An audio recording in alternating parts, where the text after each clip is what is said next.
50 Jewish parliamentarians from around the world came to the Knesset on Tuesday to meet with their Israeli peers.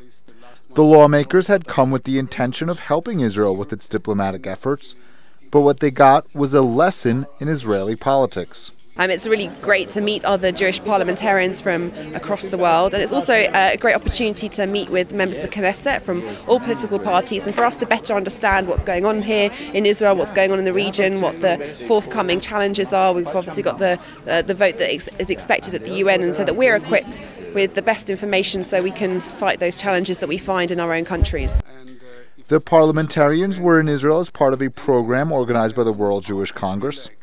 The session began with a number of suggestions from the parliamentarians for Israel's diplomatic efforts.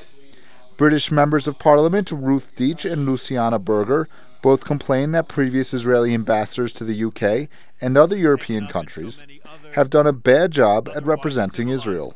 But particularly in this current time that we find ourselves in, public relations is obviously very important, and the advice given by some of the members around the table this morning was that it's obviously imperative that Israel gives the most able and most diplomatic of ambassadors that have that experience in order to ensure that they can manoeuvre through the public relations nightmare that we find ourselves in across Europe. And what was the message that the parliamentarians received from their colleagues in the Israeli government?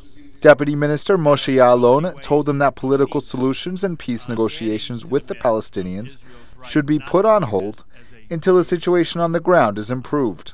We would like to generate the Palestinian economy from the bottom up, to make business, to create jobs, housing projects like Rawabi and so forth, and not just by spending money in a way that President Peres said it's a corrupt and ineffective way. It's like taking the money from the poor people of the rich countries and giving it to the rich people of the poor countries. Ya'alon's comments were received poorly by those who were hoping to hear a message in favor of peace.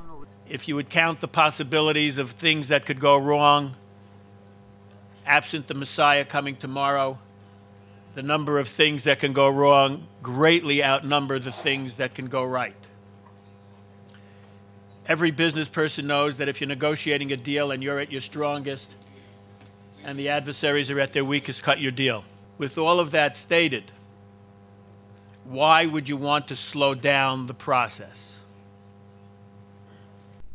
Benjamin Spear reporting for the Jerusalem Post.